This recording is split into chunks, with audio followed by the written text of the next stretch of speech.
চৰাইদেউ জিলাৰ সোণাৰীনগৰৰ লগতে পাৰ্শ্বৱৰ্তী নাফুক, গঞ্জুপাৰা, বৰপথাৰ, বৰাহী, চাংমাই গাঁও, চফৰাই আদি অঞ্চলৰ মাজেৰে পাৰ হৈ যোৱা এজাক ধুমুহাই অঞ্চলটোত বিস্তৰ ক্ষতি সাধন কৰে। ধুমুহাৰ প্ৰকোপ ইমানেই তীব্ৰ আছিল যে প্ৰকাণ্ড গছ বাগৰি পৰিছিল। ধুদৰালি পথৰ ওপৰত নাফুক তিনিআলিত কেইবাজোপাও প্ৰকাণ্ড গছ বাগৰি পৰাত যাতায়াত ব্যৱস্থা বন্ধ হৈ পৰে। সদাব্যস্ত পথটো বন্ধ হৈ পৰাত বহু যান-বাহন আবদ্ধ হৈ পৰে।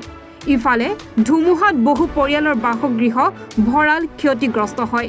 ধুমুহা বতাহত বহু স্থানত বিদ্যুৎ খুঁটা ভাঙি পৰাত অঞ্চলটোত বিদ্যুৎ যোগান ব্যাহত হৈ পৰিছে। নিশা প্ৰায় 9 বজাত অহা ধুমুহা জাকৰ পাছত অহা বৰষুণে ভঙা বাসগৃহৰ আচবাব নষ্ট কৰে।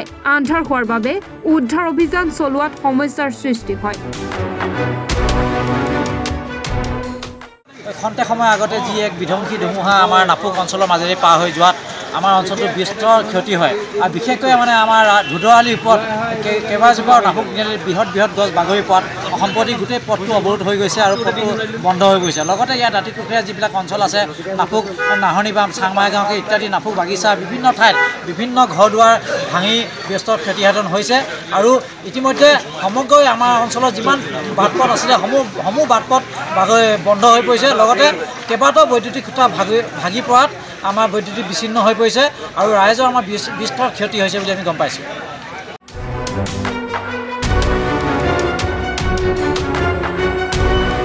Bureau report, any Bharat 24।